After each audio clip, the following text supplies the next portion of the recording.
Faire de l'ADS, de la publicité sur Instagram quand on est photographe ou vidéaste de mariage, c'est un excellent moyen pour trouver des clients et pour booker sa saison des mariages. Après attention, comme pour tous les canaux d'acquisition qui marchent, les ads, ça marche uniquement quand c'est bien fait. Si c'est mal fait, vous allez juste jeter votre argent par la fenêtre. Donc dans cette vidéo, je vais vous dire exactement tout ce qu'il faut faire pour avoir des publicités méta qui convertissent et qui vous rapportent des clients. Ok les amis, juste avant de vous montrer ce qu'il faut faire, je vais déjà vous montrer ce qu'il ne faut pas faire parce que la plupart des gens qui font de l'ADS sur Insta, ils le font mal. Et moi, le premier, je le faisais mal à mes débuts. Donc regardez, ce qu'il ne faut pas faire, c'est aller sur Insta. Donc là, je suis sur l'ordi, mais si vous êtes sur le téléphone, c'est pareil. De cliquer sur une publication que vous aimez bien, là par exemple, on va dire celle-ci, et de faire booster la publication comme ça. Donc là, il y avait de la musique, on va faire booster sans musique pour l'exemple.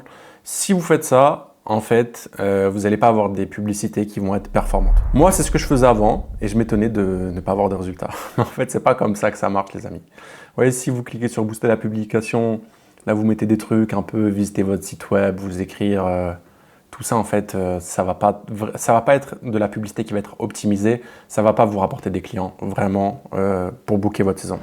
Là, vous pouvez mettre un budget quotidien, etc. Mais ça, c'est vraiment le niveau 0 de l'ADS. Après, vous cliquez ici sur booster la publication. En 3 clics, vous avez fait votre ADS.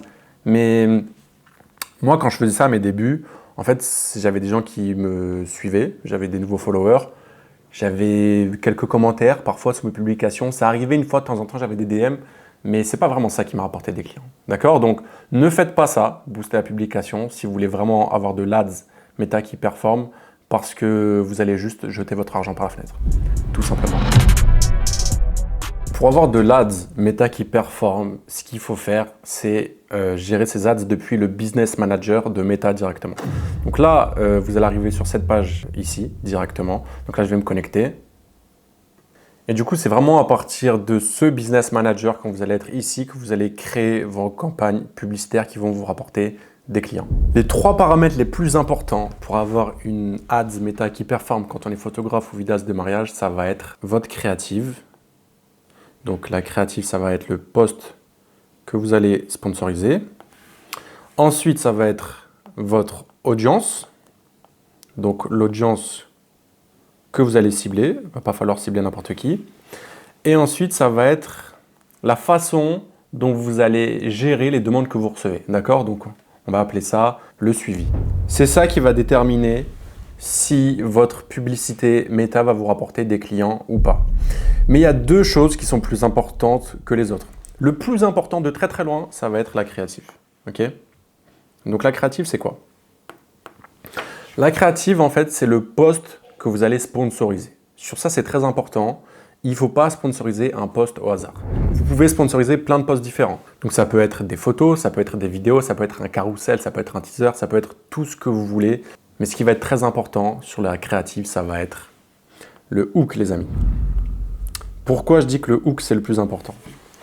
Parce qu'il faut capter l'attention dès les 3 premières secondes. Parce que les gens, quand ils sont sur Insta, ils sont comme ça, ils scrollent, ils scrollent, ils scrollent, et là, bam, il y a une publicité qui arrive. Si votre publicité n'a pas un bon hook, si votre hook n'arrive pas à capter l'attention dès les 3 premières secondes, en fait, le prospect, il va vous scroller. Après, votre publicité, elle n'aura servi à rien. La personne, elle ne va plus jamais vous revoir. Donc, pour faire un hook qui performe, il va falloir le travailler. Si vous mettez un plan au ralenti des mariés qui sont en train de marcher pendant 3 secondes au début de votre post sponsorisé, c'est mort, les amis. Parce qu'un plan des mariés qui marche pendant 3 secondes, c'est pas comme ça que vous allez capter l'attention de vos prospects. Il faut quelque chose de dynamique et il faut quelque chose qui soit travaillé. Donc pour avoir un hook qui performe, en vérité, vous voyez avec l'IA. Regardez, là je suis sur Claude. Je me suis mis en incognito pour qu'il reparte vraiment de 0. Et je vais lui dire, propose-moi des idées de hook pour avoir une ads méta qui va me rapporter des clients. Et je lui donne le contexte. Je suis photographe et vidéaste de mariage. Ok, vraiment sur le hook, prenez-vous la tête parce que c'est un des aspects les plus importants. Si vous n'avez pas de hook, tout ce qui va suivre derrière, ça ne sert à rien. Parce qu'il faut capter l'attention dès les 3 premières secondes et vous n'avez pas une seconde de plus. Vous savez très bien comment ça marche sur les réseaux sociaux. Ok, donc là, l'IA vient de me proposer des idées de hook. On va voir si c'est des bonnes idées ou pas. Dans tous les cas, c'est cool d'échanger avec l'IA parce que c'est un outil qui est absolument révolutionnaire. Donc là, il me met premier hook, on va jouer sur l'anxiété autour du souvenir, c'est-à-dire sur le FOMO, Fear of Missing Out, c'est la peur de rater une opportunité, la peur de prendre un photographe ou un vidéaste de mariage qui va rater les souvenirs de notre plus beau jour. Donc là, il me propose un hook en mode « Dans 10 ans, tu regarderas ces photos tous les jours, choisis quelqu'un qui sait capturer les vrais moments. » Ok, pourquoi pas. En fait, sur le hook, ce qui peut être bien, vous pouvez vous filmer vous, par exemple, pendant 3 secondes, où vous dites une phrase de ce genre-là, en mode le seul jour de ta vie que tu ne pourras pas rejouer, est-ce que tu as vraiment envie de faire confiance en ton photographe? Vous n'êtes pas obligé de vous filmer vous face cam. Vous pouvez par exemple mettre du texte sur un réel, sur une photo. Mais le fait de vous filmer vous directement, en fait, ça va humaniser votre message. On peut s'identifier à vous. On comprend que c'est vous le photographe immédiatement ou le vidéaste. Donc, ça peut être bien de vous filmer vous directement en disant un truc du genre comme ça. Et derrière, en fait, vous envoyez la créative. Juste la créative, on va y revenir après. Mais sur le hook, là, voilà, il me propose d'autres idées. Par exemple, la preuve sociale. 87 mariages capturés, 0 couple déçu, voilà ma promesse. Donc ça, c'est une très bonne idée de hook. On peut mettre pourquoi pas même un avis client Google que vous avez, un avis 5 étoiles. Ça peut être une bonne idée pour stopper le scroll. Là, il me propose quoi? La curiosité ou l'intrigue. Ce moment que personne n'a vu, sauf moi. Et après, vous pouvez envoyer, pareil, une créative qui va jouer sur la curiosité et sur l'intrigue. Et là, il met l'urgence et la rareté. Il me reste 4 dates disponibles pour l'été 2025. Les bons photographes et les bons vidéastes partent très vite. Et celle-là aussi, j'aime bien. Je prends maximum 20 mariages par an. Voici pourquoi et comment réserver le tien. En fait, là, vous voyez, ce qui est bien avec l'IA, c'est qu'elle m'a proposé différents angles d'attaque. Et en publicité, quand on est photographe ou vidéaste de mariage ou en publicité sur les ads méta de manière générale, ce qu'il faut faire, c'est tester différents formats. Essayez un format avec ça, le FOMO, la peur de rater une opportunité. Essayez une ads avec la preuve sociale, où vous allez mettre pourquoi pas un avis client, où vous allez inciter sur le fait que tous vos clients, tous vos mariages, les couples ont été satisfaits. Et vous pouvez faire aussi ces deux-là. Le fait d'avoir 4 hooks différents avec des angles d'attaque qui vont changer, ça va vous permettre de maximiser vos chances sur le fait de trouver ce qui marche ou ce qui ne marche pas. Si vous faites qu'un seul hook, par exemple que sur ça, en fait, vous réduisez vos chances d'avoir une publicité qui est hyper performante. Parce que peut-être qu'avec ce hook-là, vous n'allez pas réussir à capter l'attention dès les 3 premières secondes. Et peut-être que les gens ils vont vous scroller. Alors que peut-être avec ce hook-là, en mode urgence et rareté, vous allez stopper le scroll dès les 3 premières secondes. Travaillez le hook à fond, prenez-vous la tête parce que c'est un élément absolument déterminant pour la réussite de vos ads. Une fois que vous avez un bon hook, bien travaillé, et même que vous en avez plusieurs, la créative, nous, en tant que photographe et vidéaste de mariage, ce qu'on va devoir envoyer, c'est le prime absolu de notre travail. Pourquoi je dis le prime absolu de notre travail? En fait, il faut que ça donne envie de vous contacter. Parce que si votre hook est bon, vous avez réussi à capter l'attention en 3 secondes à un couple qui va se marier, à votre prospect, la personne, elle va rester. Elle va vouloir aller plus loin. Si vous n'envoyez pas le prime absolu de votre travail, la personne ne va pas vouloir swipe et vous contacter derrière. Vous voyez ce que je veux dire? Donc si vous êtes photographe, envoyez vos plus belles photos de mariage. Si vous êtes vidéaste, envoyez vos plus beaux extraits de films de mariage ou votre plus beau teaser, mais il faut vraiment que ce soit le prime de votre travail. Ces deux aspects-là, c'est super important. Ensuite, au niveau de l'audience, ici, moi, ce que je vais vous recommander, ça va être de cibler des femmes et pas des hommes. Pourquoi je vous dis des femmes? Qui prend les décisions quand un mariage est organisé? En général, qui choisit les prestataires? Est-ce que c'est plutôt l'homme ou c'est plutôt la femme? Je fais des mariages depuis 2019. À chaque fois, je suis en contact avec des femmes. Dans 80, voire même 90% des cas. C'est très rare que je sois en contact avec un homme. C'est vraiment la femme qui va choisir les prestataires pour le mariage. Donc le photographe et les vidéastes, ça en fait partie, c'est pareil. Si vous ciblez des hommes, vous réduisez vos chances que votre créative soit performante. Donc ciblez des femmes, on va dire entre 20 et 35 ans. Après ça, vous pouvez mettre plus. Et cibler des femmes qui ont un intérêt pour tout ce qui va être fiançailles, mariage, robe de mariée, toutes ces choses-là. Après, ce qui est bien aussi aujourd'hui, c'est qu'on est en 2026. Et en fait, en 2026, on a l'intelligence artificielle. On a Andrew Meta. Andrew Meta, en fait, c'est quoi? C'est l'IA de Meta qui va automatiquement réajuster votre audience. Donc ça veut dire que vous pouvez cibler des femmes entre 20 et 35 ans, mais l'algorithme, en fait, il va montrer votre publicité à d'autres personnes. Il ne va pas se cantonner uniquement à l'audience que vous aurez prédéfinie. Donc en vérité, l'audience, c'est important. On n'allait pas cibler des gens qui n'ont rien à voir avec le mariage, sinon vous n'aurez pas de résultat. Mais à partir du moment où vous avez à peu près bien ciblé, Dites-vous que l'intelligence artificielle va faire la suite du travail pour vous. Dites-vous que dans tous les cas, le but de Meta, c'est de vous rapporter des clients et de vous rapporter des leads qualifiés. Parce que si vous avez des clients grâce aux ads Meta, vous serez toujours client de Meta. Vous voyez ce que je veux dire? Donc le but de Meta, ça va être de montrer votre publicité aux bonnes personnes. Donc faites bien le travail, ciblez bien les bonnes personnes, l'intelligence artificielle fera le reste. L'audience, pour moi, c'est parmi les 3 éléments ici, ça va être le truc le moins important. Le plus important, c'est la créative avec le hook et le problème de votre travail. Et après, ça va être le suivi. En gros, le suivi, c'est tout ce qui va se passer une fois qu'une personne a swipé votre ads.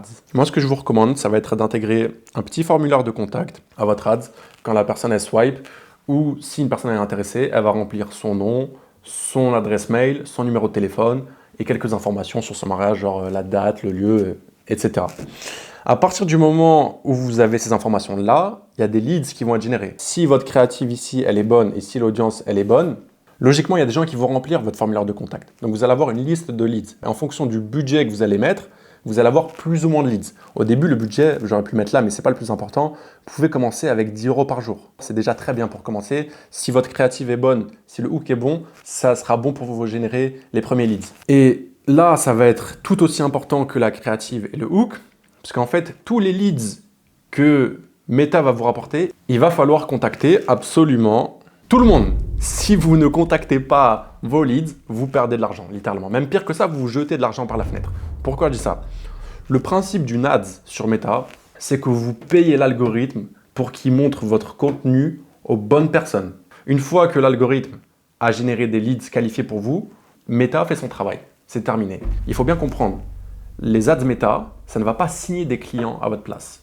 Le principe des ads Meta, c'est de vous générer des leads qualifiés que vous allez ensuite convertir par vous-même. Comment on fait pour convertir un lead, un prospect en un client qui paye? On a fait une vidéo spécialement dédiée à ce sujet-là sur cette chaîne. Mais je vais vous le répéter ici pour que ce soit bien clair. Une fois que vous avez des leads bien qualifiés, il va falloir appeler les personnes. Si vous n'appelez pas les personnes, vous réduisez énormément vos chances d'avoir des publicités qui performent, tout simplement. Pour le coup, appeler les leads suite à une publicité Meta, c'est pas quelque chose qui est évident, puisque contrairement au bouche à oreille, au salon du mariage, ou quelqu'un qui vient, qui vous envoie un DM de lui-même, là c'est quelqu'un qui a vu une publicité. Donc vous allez l'appeler, peut-être que la personne ne va pas forcément se souvenir de vous. Mais quoi qu'il arrive, un lead sur une ads Meta, c'est un prospect qui est un minimum intéressé par votre travail. Parce que si le prospect n'était pas intéressé par votre travail, il n'aurait pas pris le temps de swiper votre ads, et il n'aurait pas pris le temps de remplir son formulaire de contact avec son numéro de téléphone, son adresse mail, etc. Donc à partir du moment où vous avez toutes ces informations-là, il faut appeler les gens, tout simplement. Il y a des gens qui ne vont pas vous répondre parfois. Mais si les gens ne vous répondent pas, il ne faut pas rester comme ça, en mode on attend que ça tombe du ciel. Non. Si les gens ne vous répondent pas, il faut envoyer un message. Vous avez leur numéro, ils vous ont laissé leurs coordonnées sur le formulaire de contact. Vous envoyez un message, vous dites bonjour, je m'appelle, je suis photographe ou vidéaste de mariage, peut-on échanger à propos de votre mariage? Tu vois, un petit message comme ça, tout simple. Ensuite, la personne, elle vous répond ou elle vous répond pas. Si elle vous répond pas, c'est qu'elle n'était pas vraiment intéressée. vous pouvez relancer à J+3 ou à J+7, mais si vous n'avez pas de réponse en général, c'est que la personne n'était pas vraiment intéressée. En revanche, si la personne vous répond, là, il va falloir proposer un appel pour pouvoir échanger de vive voix avec le prospect, pour pouvoir en apprendre plus sur son mariage et pour lui montrer que vous êtes sincèrement intéressé à l'idée d'immortaliser son mariage en photo ou en vidéo. Une fois que vous avez la personne au téléphone, comme on l'a dit dans la vidéo en question, intéressez-vous à elle, posez-lui les 5 questions, c'est quand le mariage, la date, le lieu, le nombre d'invités, les attentes au niveau de la photo et au niveau du style vidéo. Et ensuite, soyez chaleureux avec la personne. Et après, montrez-lui vos offres, etc. Mais ne parlez jamais de vous en premier. Toujours s'intéresser aux prospects avant de parler de nos offres. Comprenez bien une chose, les amis, les ads Meta, ça marche. Les plus grandes entreprises de la planète font des ads sur Instagram et sur Facebook. Louis Vuitton fait de la pub sur Instagram, Nike fait de la pub sur Instagram, Apple fait de la pub sur Instagram. Et nous aussi, à notre petite échelle, en tant que simple photographe et vidéaste de mariage, on peut faire de la publicité sur Meta et même on doit faire de la publicité sur Meta. La plupart des gens, quasiment tout le monde est sur les réseaux sociaux aujourd'hui. Si vous vous privez de ce canal d'acquisition-là, c'est dommage. Si vous avez déjà 20 mariages, votre saison est déjà bookée pleine à l'avance, vous n'avez pas besoin de ce canal d'acquisition. Mais si vous avez besoin de trouver des clients, utilisez les ads Meta. Dites-vous bien que si vos ads ne marchent pas, le problème ne vient pas de Meta. Parce que ça marche, encore une fois, je vous le dis. Si votre ads ne marche pas, c'est soit parce que vous avez un problème au niveau de la créative, soit parce que vous avez un problème au niveau du hook, c'est-à-dire que vous n'avez pas forcément sponsorisé le prime de votre travail ou que le hook ne stoppe pas le scroll dès les 3 premières secondes. Ou alors peut-être que vous avez un problème au niveau de l'audience. Peut-être que vous avez mal ciblé. Bon, en général, ça ne va pas venir de là parce que l'IA fait bien le boulot à ce niveau-là. Ou alors peut-être que vous avez un problème de suivi. Si vous n'appelez pas les leads tous un par un, si vous ne leur envoyez pas un message, si vous ne savez pas comment transformer un prospect en un client qui paye, vous n'aurez pas de résultat. Au final, si je résume la stratégie pour avoir des ads méta qui performent et qui vous rapportent des clients, ça va être 4 étapes. Toujours configurer vos publicités depuis le Business Manager de Meta. D'accord? Ne faites pas booster la publication depuis Instagram directement. Vous ne pourrez pas avoir des ads qui performent à long terme en faisant ça. Donc, on utilise l'Ads Manager. Ensuite, la deuxième chose, une créative au top, c'est l'élément le plus important avec un hook en 3 secondes qui permet de stopper le scroll quand les prospects sont sur Instagram ou sur Facebook. Ensuite, vous envoyez le prime de votre travail. Vraiment, il faut que vous envoyiez quelque chose de tellement propre, tellement clean qu'on se sent obligé de vous contacter. Il faut que quand on voit votre post sponsorisé, quand on voit les photos, les vidéos, on se dit mais ce photographe-là ou ce vidéaste-là, il est trop fort. Moi, c'est lui que je veux pour mon mariage. Dites-vous bien que les personnes qui vont voir vos ads, c'est des gens qui sont en train de chercher des prestataires pour leur mariage. Meta a énormément d'informations sur nous tous. Donc Meta, c'est exactement qui va se marier, qui ne va pas se marier. Meta a toutes les infos. Donc si votre contenu est bon, vous inquiétez pas, la personne elle va swiper. L'audience ciblée, comme on l'a dit, c'est les femmes qui prennent les décisions. En général, c'est pas les hommes. Donc ciblez plutôt les femmes entre 20 et 35 ans qui ont des intérêts pour les fiançailles, le mariage, etc. En tous les cas, ce qu'on vient de dire, Meta a des informations sur la terre entière. Donc Meta pourra faire le travail à notre place sur l'audience. Et ensuite, le suivi va être hyper important. Vraiment contacter l'intégralité des leads. Vous allez recevoir des DM aussi, beaucoup, quand vous lancez des ads, si elles sont performantes. Répondez à tous les DM. Dites-vous bien que chaque demande que vous recevez en DM ou chaque formulaire de contact généré, vous payez pour ça, d'accord? Vous payez pour chaque lead qualifié. Donc si vous n'appelez pas tous les prospects, si vous ne répondez pas à tous les DM que vous recevez et si vous ne traitez pas l'intégralité des demandes que vous recevez, vous jetez littéralement de l'argent par la fenêtre. Vous donnez de l'argent à Meta et vous dites tiens Meta, prends de l'argent. Donc voilà les 4 clés pour avoir des publicités Meta qui performent. Encore une fois, prenez ce canal d'acquisition là au sérieux parce qu'il y a plein de gens qui l'ont testé et pour qui ça a marché. Et pour moi aussi ça a été le cas. Donc dans une prochaine vidéo, je pense qu'on va vous montrer exactement comment prendre en main le Business Manager de Meta. Dites-moi dans les commentaires si ça vous intéresserait une vidéo de ce type là. Si jamais vous voulez que je vous accompagne personnellement pour développer votre activité de photographe ou de vidéaste de mariage, c'est possible. Ce que je propose, c'est vraiment un accompagnement complet, c'est-à-dire qu'on va vous accompagner pendant plusieurs mois jusqu'à temps que vous ayez des résultats. D'accord? On ne vous lâche pas tant que vous n'avez pas les résultats qu'on va vous présenter. Donc si ça vous intéresse, je vous laisse réserver un appel en cliquant sur le premier lien dans la description. Et moi, je vous dis à très vite pour une nouvelle vidéo.